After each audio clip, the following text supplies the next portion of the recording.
Questions based on numbers lesson हमारा continue चल रहा है, जिसमें कि हम अति महत्वपूर्ण क्वेश्चन जो कि प्रीवियस एग्जाम में आ गए हैं, क्वेश्चनों को हम बेहतरीन तरीके से देखेंगे, सॉल्व करेंगे उसको। तो हमारे सामने क्वेश्चन, हमारी संख्या प्रणाली में 4 अंकों वाली संख्याओं की संख्या होगी। ये क्वेश्चन है हमारे सामने। तो यहाँ से हो जाएगा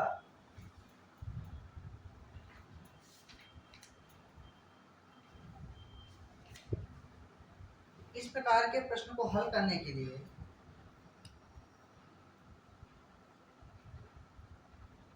ये छोटे छोटे क्वेश्चन है, लेकिन बहुत ही इंपॉर्टेंट है ये एग्जाम के दृष्टिकोण से। 4 अंकों वाली संख्याओं की संख्या होगी। तो सबसे पहले हम 4 अंकों की सबसे बड़ी संख्या देखेंगे।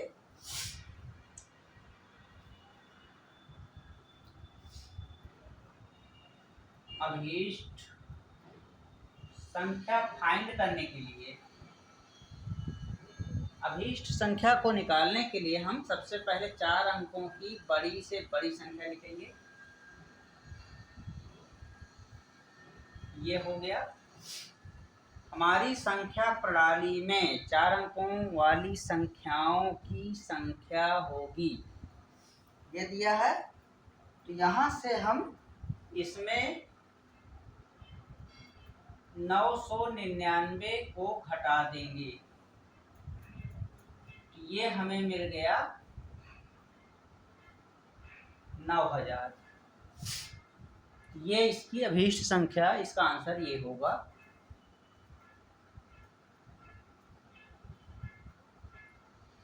और नेक्स्ट क्वेश्चन है,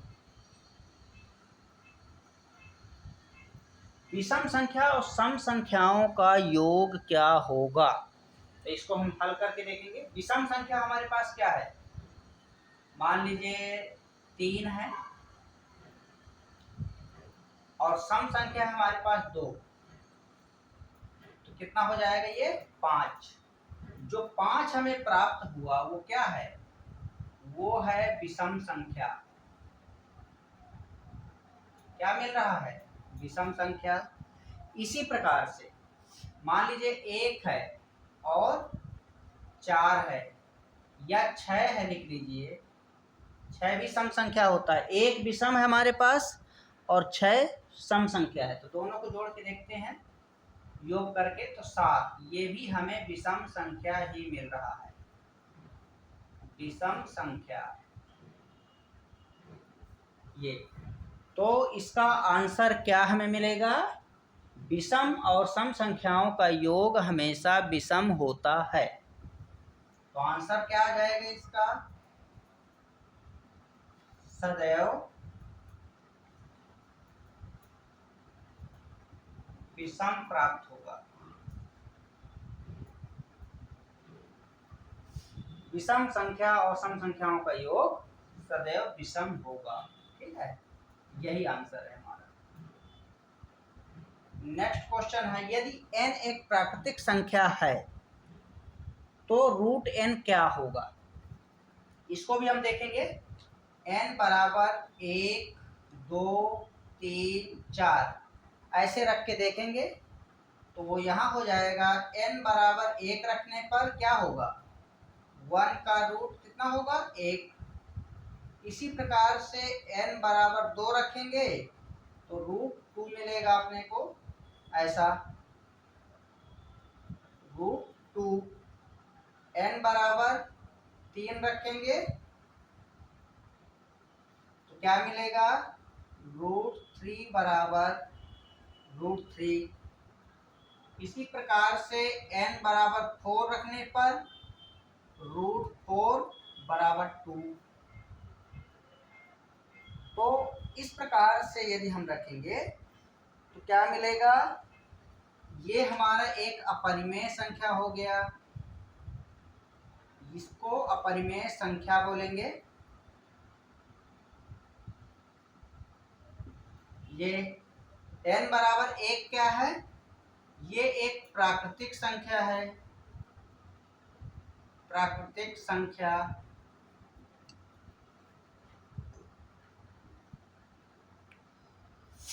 और इस प्रकार से यहाँ पे हो जाएगा, ये भी प्राकृतिक संख्या हो जाएगी। ये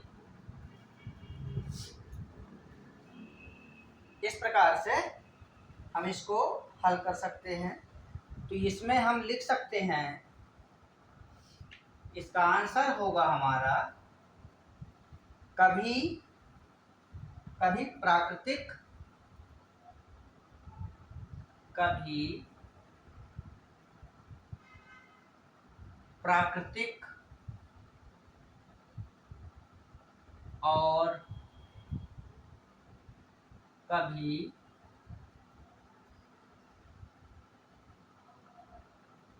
अपरिमेय।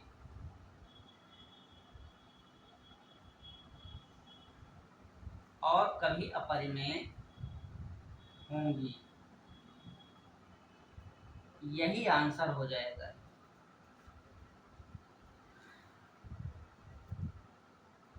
तो इस प्रकार से हम इसको हल कर सकते हैं। और नेक्स्ट क्वेश्चन है अपने पास, पूर्णांकीय युग्म एक्स वाई की संख्या जिसका योग उनके गुणनफल के बराबर है। तो इस प्रश्न में हम क्या देखेंगे,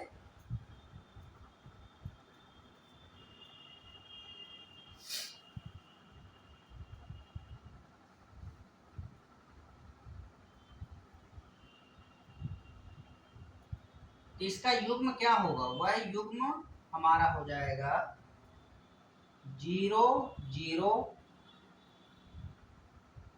और एवं 2 2। पूर्णांकीय युग्म एक्स वाई की संख्या जिसका योग और उनके गुणनफल के बराबर है। तो हम इसमें क्या करेंगे, पूर्णांकीय युग्म एक्स वाई की संख्या जिसका योग उनके गुणनफल के बराबर है, उनके गुणनफल के बराबर। तो इसमें हमारा जो युग्म होगा वो 0 0 और 2 2 ये होगा, ये आंसर हो जाएगा। तो ऐसे प्रश्न एग्जाम के आए हुए सभी क्वेश्चन है। ये आपका आया हुआ है, ये आरआरबी गुवाहाटी का आया हुआ क्वेश्चन है 2001 का आया हुआ क्वेश्चन है ये, और 2007 1999 आरआरबी का आया हुआ क्वेश्चन है ये। आगे देखते हैं नेक्स्ट क्वेश्चन।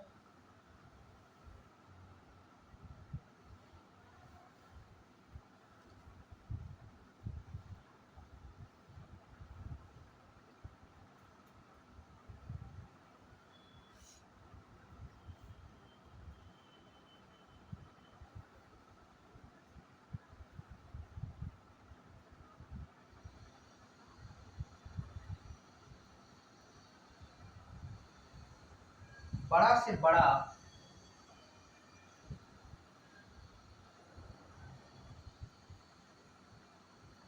बड़ा से बड़ा ऋण पूर्णांक है, ऋण पूर्णांक है। एक क्वेश्चन ये है। दूसरा है, पूर्णांकों की संख्या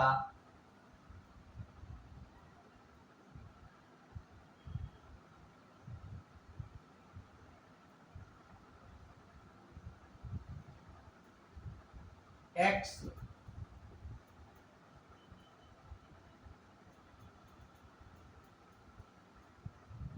जिसके लिए संख्या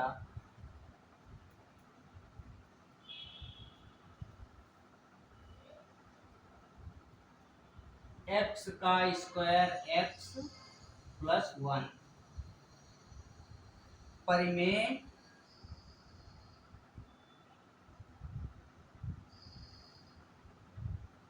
है।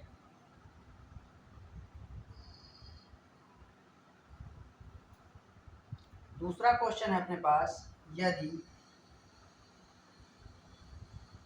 एक्स वाई जेड धनात्मक वास्तविक संख्याएं हों,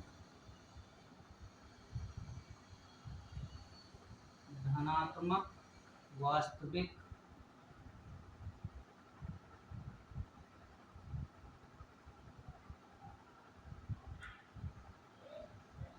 संख्याएं हो तो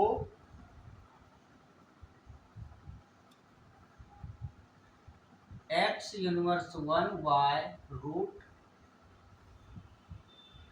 इंटू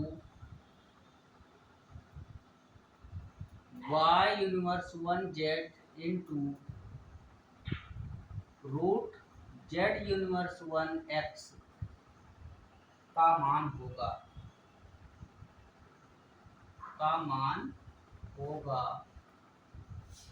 ये हमारे पास क्वेश्चन है।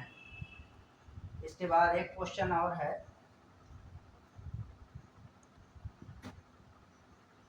तो इस प्रश्न में हम देखेंगे बड़ा से बड़ा ऋण पूर्णांक क्या होगा। बड़ा से बड़ा ऋण पूर्णांक हमारे पास क्या होगा, इसका आंसर ये हो जाएगा -1। ये बड़ा से बड़ा ऋण पूर्णांक होगा, बड़ा से बड़ा ऋण पूर्णांक, बड़ा से बड़ा ऋण पूर्णांक हमारा ये हो जाएगा। नेक्स्ट क्वेश्चन है, पूर्णांकों की संख्या x जिसके लिए संख्या x का square plus x plus 1 root परिमेय है, तो इसको हमें सॉल्व करना है।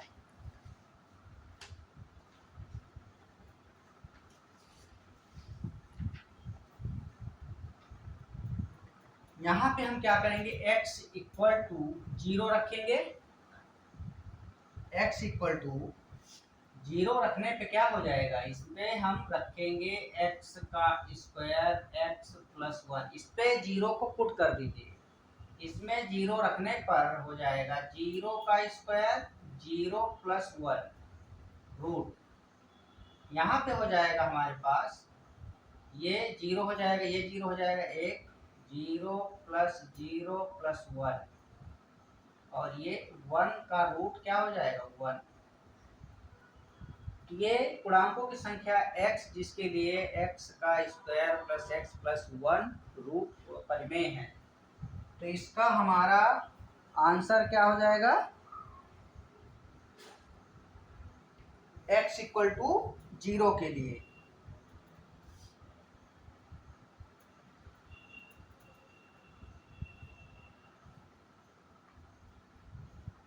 ये आंसर हो जाएगा।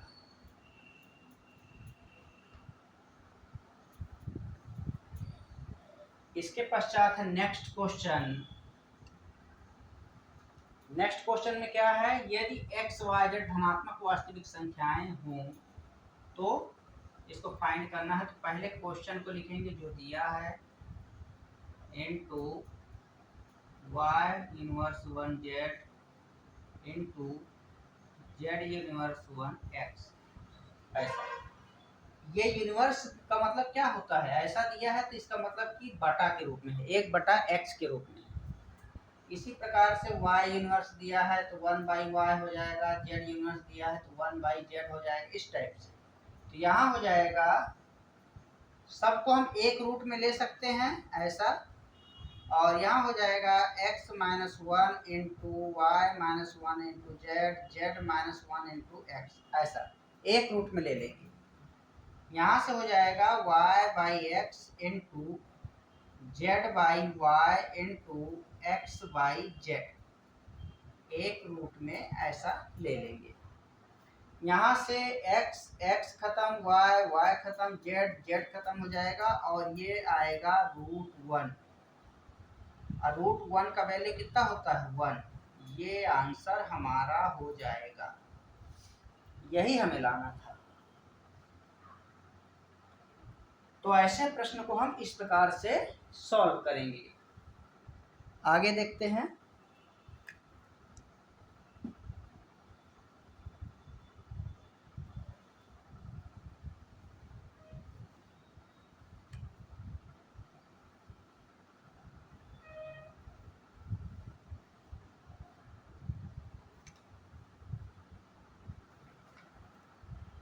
इसके पश्चात है क्वेश्चन,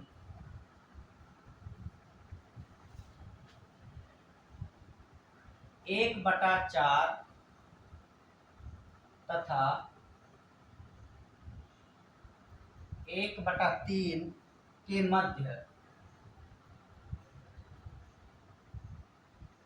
मध्य एक परिमेय संख्या है। एक परिमेय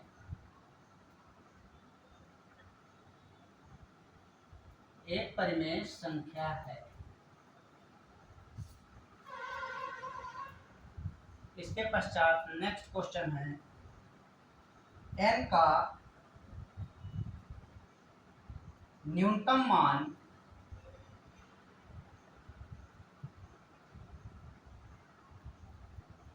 जिसके लिए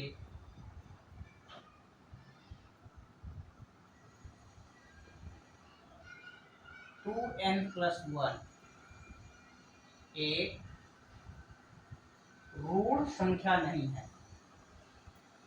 ऋण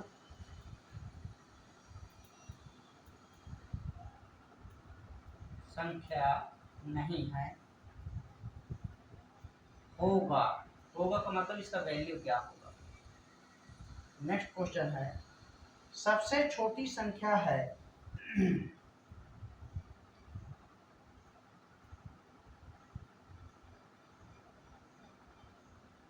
सबसे छोटी ऋण संख्या है।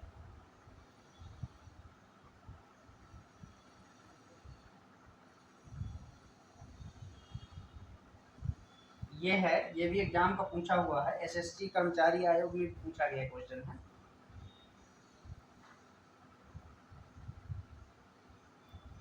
इसके पश्चात है 1000 से बड़ी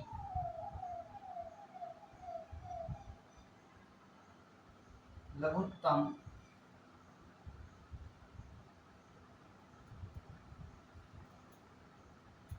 अभाज्य संख्या है।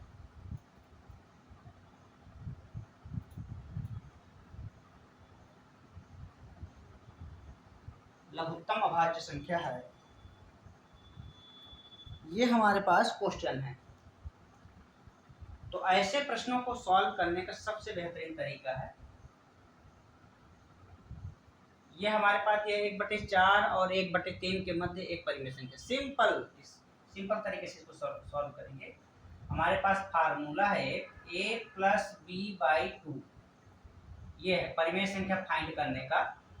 तो यहाँ पे क्या करेंगे, 1/4 1/3/2, इसको निकाल लीजिए। इसको 3-4/12, मैं इसको गुणा के रूप में ऐसा लिखता हूँ। यहाँ हो जाएगा ये 7/24, ये हमारी एक परिमेय संख्या हो जाएगी। ये आंसर हो जाएगा। ऐसे हम इसको फाइंड करेंगे, क्योंकि एक परिमेय संख्या दिया है तो इस प्रकार से हम इसको सॉल्व कर सकते हैं। नेक्स्ट है n का न्यूनतम मान जिसके लिए 2n+1 एक ऋण संख्या नहीं है।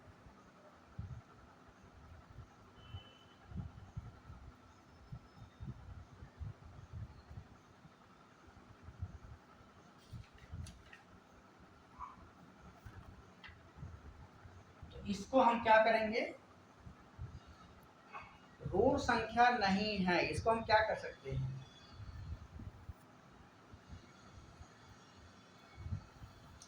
n का न्यूनतम मान जिसके लिए 2n+1 एक संख्या नहीं है। इसका कुछ विकल्प दिया हुआ है।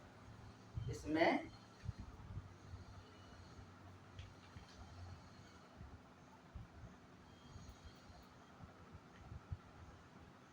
विकल्प दिया है 3, 4, 5। इसके विकल्प दिया हुआ है 3 पहला है, दूसरा है 4, तीसरा है 5 और इनमें से कोई नहीं, ये पहला है। और चौथे में दिया है कोई नहीं, इनमें से कोई नहीं, ये विकल्प दिया है। तो हम क्या करेंगे, इसको जो विकल्प में दिया है उससे भी हम हल कर सकते हैं।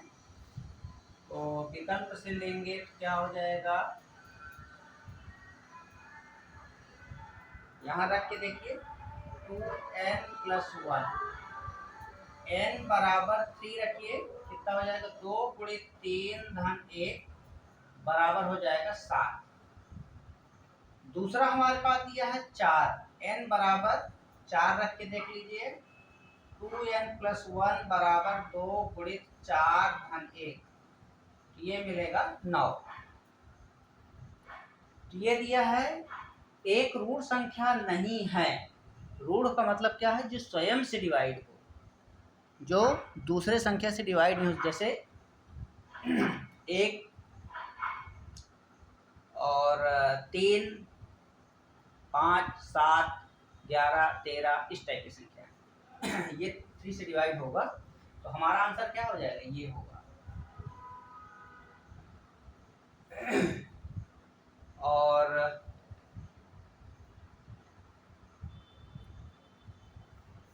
तो हमारे पास ऋण संख्या क्या हो जाएगा, ये 7, ये हमारा आंसर हो जाएगा। नेक्स्ट,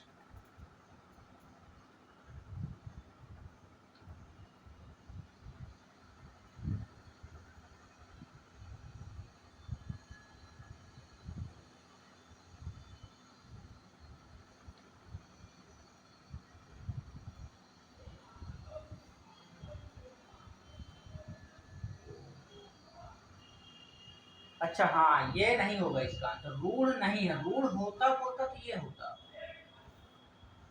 ऋण नहीं है तो वो ये है, ये 3 से डिवाइड होगा, ठीक है। ऋण का मतलब जो स्वयं से डिवाइड। सबसे छोटी ऋण संख्या कौन सी है, तो वो कौन सी होगी, 2।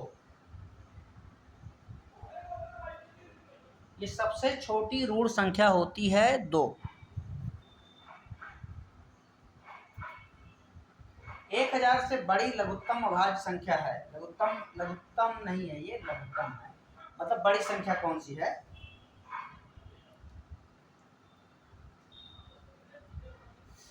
तो ये हो जाएगा हमारा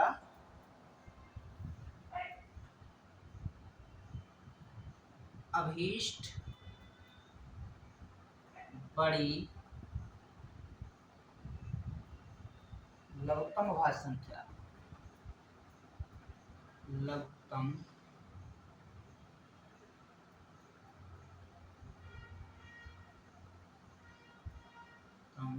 अभाज्य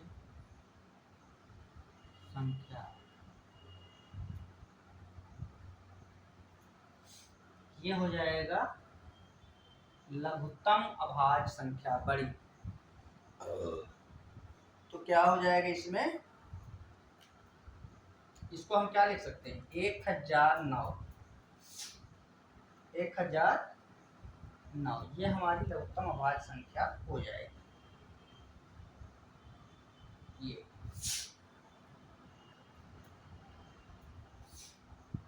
तो इस प्रकार के प्रश्नों को हम ऐसे सॉल्व करेंगे।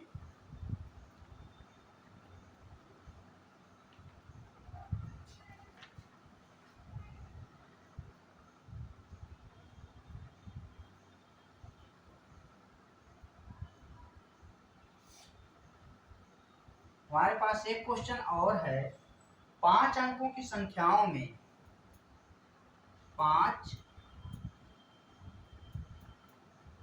अंकों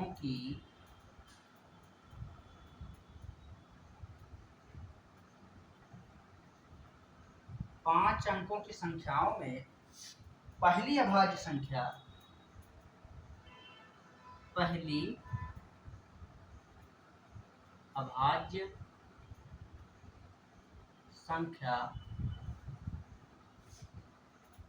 क्या है, ये क्वेश्चन है। तो इस प्रश्न का सॉल्यूशन होगा,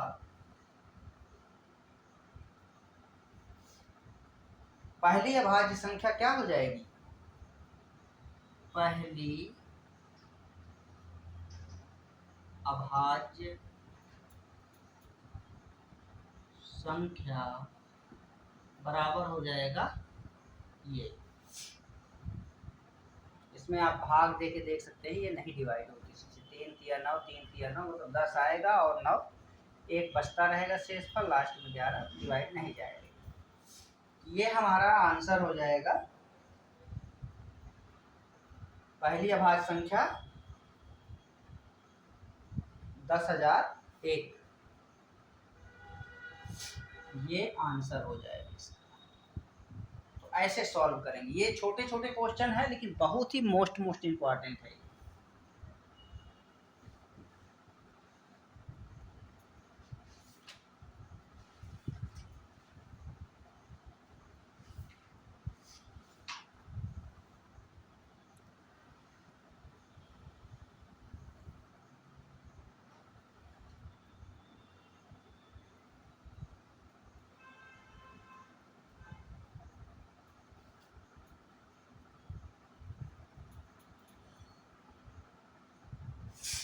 इसके पश्चात नेक्स्ट क्वेश्चन, 70 से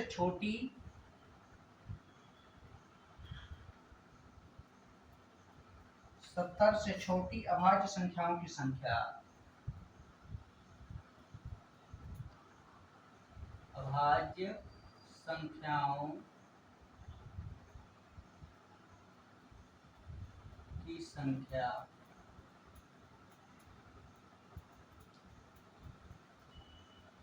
होगी। पहला क्वेश्चन है। दूसरा, 50 और 100 के बीच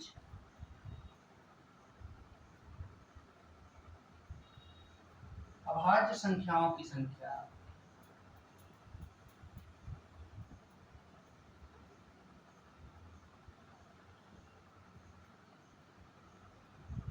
संख्याओं की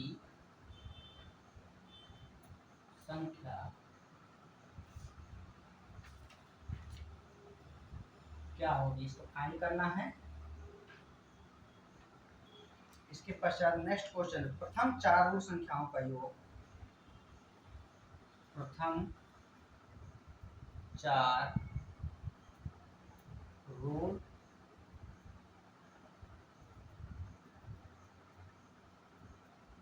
संख्याओं का योग होता है।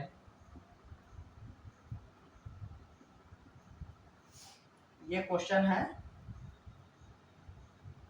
इसके पश्चात 2 संख्याओं का गुणनफल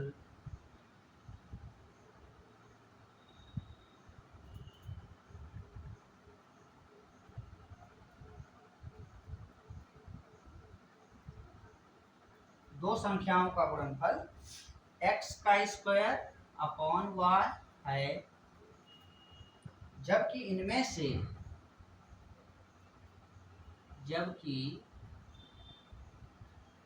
से एक संख्या का मान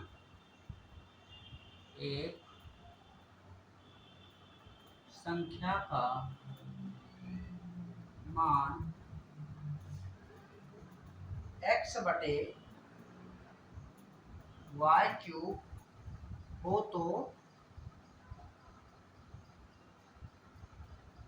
दूसरी संख्या का मान बताऊं।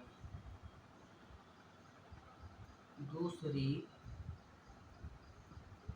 संख्या का मान बताऊं। ये हमारे पास प्रश्न है।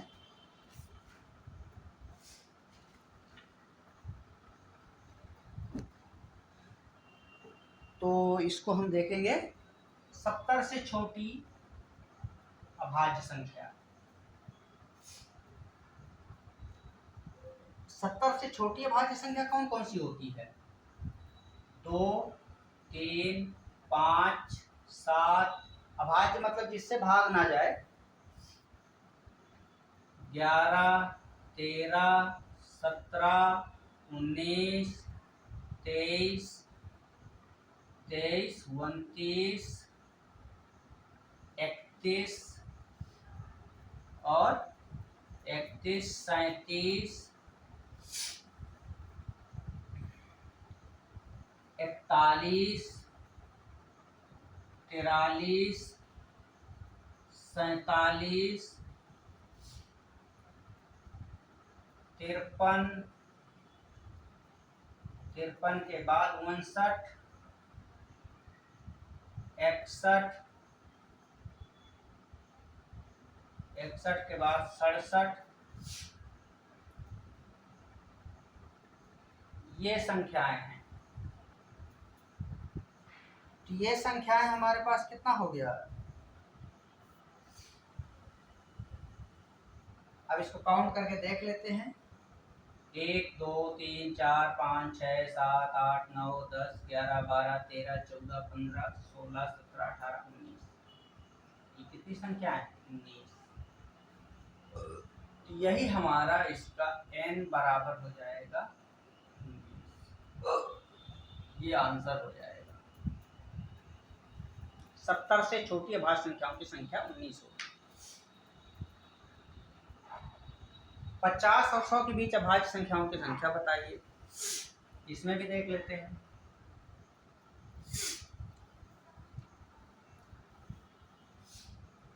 पचास 100 के बीच अभाज्य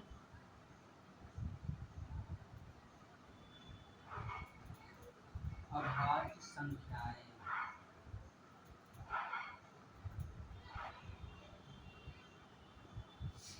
ये हो गया, ठीक है। तो यहाँ हो जाएगा 50 के 53, 57, 53, 57 सॉरी 59, 61, 61, 67, 71,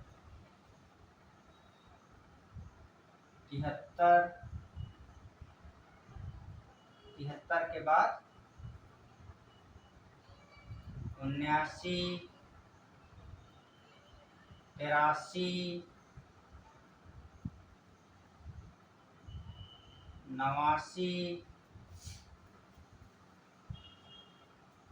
93, 97, ये संख्याएं हैं। तो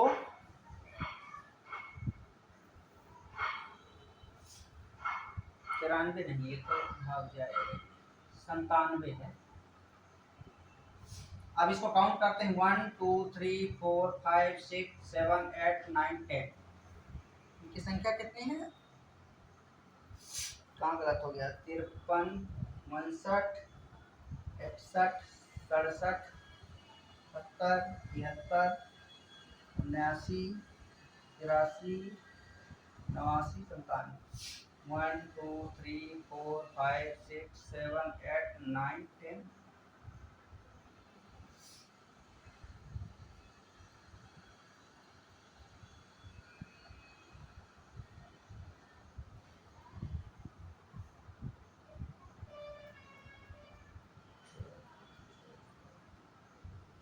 तो ये हमारे पास कितने हो जाएंगे टोटल? 10। ये संख्याएं हमारे पास हो जाएंगे 10। तो इस प्रकार से ऐसे प्रश्नों को सॉल्व करेंगे। नेक्स्ट है प्रथम 50 और 100 के बीच अभाज्य संख्या। प्रथम 4 ऋण संख्याओं का योग क्या होगा? प्रथम 4 रूल 1 नहीं होगा आपका, ये एक रूल में काउंट नहीं होगा। रूल में काउंट कौन सा होता है? 2 प्लस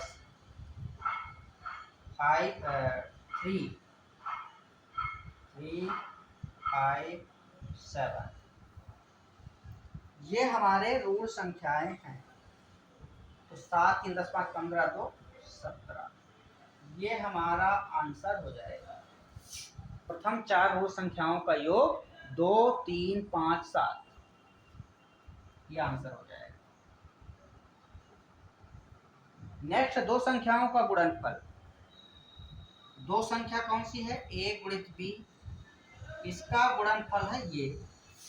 इसमें एक संख्या का मान, मतलब इसमें से b का मान हो गया, मान लीजिए ऐसा। तो दूसरी संख्या ज्ञात करिए, या मैं इसको a मान लेता हूं, तो ये b दूसरी संख्या हो गई।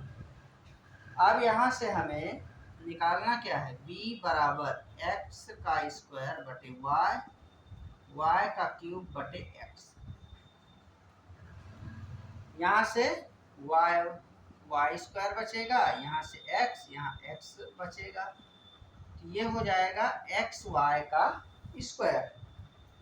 ये हमारा इसका आंसर हो जाएगा। दूसरी संख्या b है हमारा, दूसरी संख्या, यही इसका आंसर हो जाएगा। ऐसे हम इसको सॉल्व कर सकते हैं। तो इस प्रकार के प्रश्नों को हम इस प्रकार से सॉल्व करेंगे, इजी से इजी तरीके से।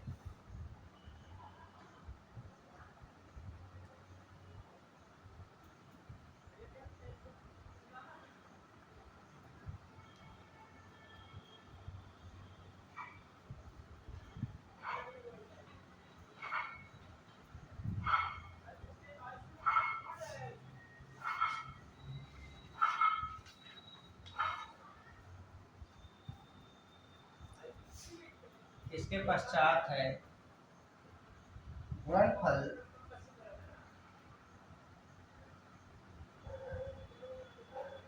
आठ के घात 20, 15 के घात 24,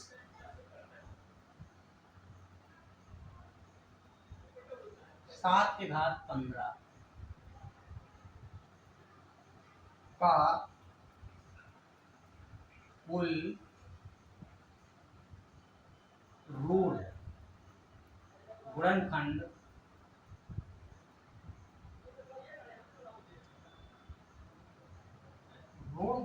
है। दूसरा क्वेश्चन है 6 के घात 10, 7 के घात 17, 11 के घात 27 में अभाज्य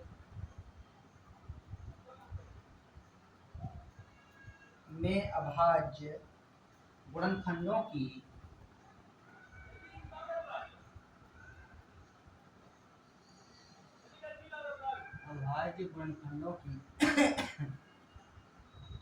संख्या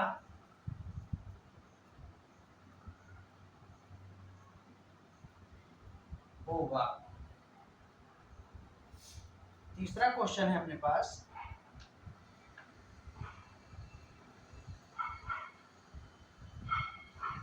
3.5 घात 12, 12, 2.7 का पावर है 10 और 10 का पावर है 25 के रूट गुणनखंडों की संख्या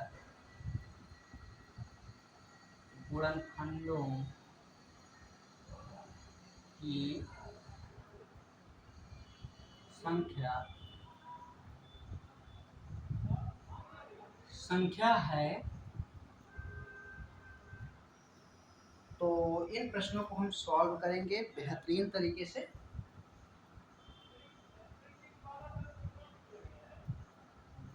तो इसको हम कैसे सॉल्व कर सकते हैं, 8 के घात 20 दिया है हमारे पास, 8 के घात 20, 15 के घात 24, 7 के घात 15, इसको तोड़ेंगे 2 2 2, इस प्रकार से इसको 3 5 में तोड़ेंगे 24, 7 के घात 15। यहाँ पे हम इसको इस प्रकार से लिख सकते हैं। तो ऋण गुणनखंडों की संख्या हो जाएगी, इसमें ऋण गुणनखंडों की संख्या मैं n से उसको दर्शाता हूँ। तो यहाँ पे 2 के घात 20 कितना बार है, 3 बार, 1 2 3, अर्थात हम इसको पहले मैं इसको लिखता हूँ 2 के घात 20 गुणित 2 के घात 20 गुणित 2 के घात 20 गुणित 3 के घात 24, 5 के घात 24, 7 के घात 15। जो ऊपर संख्या दिया है उसको हम जोड़ देंगे, जो ऊपर संख्या दिया है उसको हम जोड़ देंगे। 20, 20, 20, 24, 24 और 15। सबको जोड़ेंगे तो 20 या 60, 60 और 48 108, 108 15 123, 123 हो जाएगा। ये आ जाएगा हमारा 123। यही इसका आंसर हो जाएगा। इस प्रकार से हम इसको सॉल्व करेंगे। नेक्स्ट क्वेश्चन है अभाज्य गुणनखंडों की संख्या क्या होगी। ये यहाँ पे दिया है 6 के घात 10, 7 के घात 17, 11 के घात 27 ऐसा दिया हुआ है। इसको तोड़ेंगे। 2 गुणित 3 के घात 10, 7 के घात 17, 11 के घात 27, ये हो गया। यहाँ से हम इसकी क्या निकालना है, अभाज्य गुणनखंडों की संख्या है उसको n से दर्शाऊंगा। 2 के घात के क्या होगा, 2 के घात 10, 3 के घात 10, 7 के घात 17, 11 के घात 27। इनको नहीं तोड़ा जा सकता है, ठीक है। इसको हम तोड़ नहीं सकते क्योंकि यहाँ पे 7 टूटेगा नहीं किसी से, 11 भी नहीं टूटेगा, लेकिन 6 को तोड़ा जा सकता है, गुणनखंड किया जा सकता है। 2 या 6 ऊपर की जितनी संख्याएं हैं उसको हम लिखेंगे, वही अभाज्य गुणनखंडों की संख्या होगी। तो यहाँ पे हो जाएगा 10, 10, 17 और 27। सबको जोड़ेंगे 20, 10, 30, 37, 37 और 27, 37 और 27 हो जाएगा 64। ये इसका आंसर हो जाएगा। ये हो जाएगा अभाज्य गुणनखंडों की संख्या। इसके पश्चात है, ये है हमारे पास 3.5। तो हम इसको क्या करेंगे, 35 को हम डायरेक्ट इसको पॉइंट लगा, पॉइंट को हटाएंगे और इसको 12 लिखेंगे। 27 बटे 10 के घात 10 लिखेंगे और इसको 10 जो लिखा हुआ है उसके घात में जैसा है उसको वैसे लिख लीजिए, ऐसा। यहाँ से हम इसको तोड़ सकते हैं। तोड़ेंगे तो क्या होगा, या फिर ऐसा लिख लीजिए 35, इसको घातांक अलग अलग होगा। 35 के घात कितना होगा 12, 10 के घात भी 12 होगा, गुणित 27 के घात 10, 10 के घात 10 गुणित 10 के घात 25। यहाँ हो जाएगा हमारा, इसको तोड़ेंगे 5 सत्ते 35, 5 गुणित 7 के घात 12 गुणित 3 तिया 9, 3, 3, 3 के घात 10। ये दोनों घातांक जुड़ जाएंगे। 10 के घात 22 यहाँ पे हम लिख सकते हैं 10 के घात 25 बटे 10 के घात 22, ऐसा। यहाँ से हमारे पास आ जाएगा। अब इसके घातांक के रूप में भी होगा 5 के घात 12, 7 के घात 12, 3 के घात 10, 3 के घात 10 गुणित ये हो जाएगा 10 के घात 25 ऋण 22। हमारे पास फार्मूला है ना इसका, x के घात m बटे x के घात n बराबर x के घात m ऋण n, ये वाला। जब सेम आधार हो तो हम इसको ऐसा लिखते हैं। तो यहाँ से हो जाएगा n बराबर क्या हो जाएगा 5 ऋण संख्या, मतलब जो स्वयं से डिवाइड होते हैं। तो यहाँ पे क्या दिया है, ऋण गुणनखंडों की संख्या क्या होगी। तो ये सब ऊपर वाली संख्या जोड़ दीजिए, 12, 12, 12 प्लस 10, 10, 10 प्लस 22 में 5 गया 3। अच्छा यहाँ पे भी टूटेगा, वहाँ पे तो वहाँ पे डबल होगा। जो 10 के घात हमारा 3 आएगा तो उसको तोड़ेंगे 2 के घात 5, मतलब ये यहाँ भी इसके घात में होगा, यहाँ भी होगा, तो 3 3 2 बार हो जाएगा ये ऐसा। अब सबको जोड़ दीजिए, 12 12 दूनी 24, 24 और 30 54 हो जाएगा, 54 6 60। n बराबर हमारा हो जाएगा 60।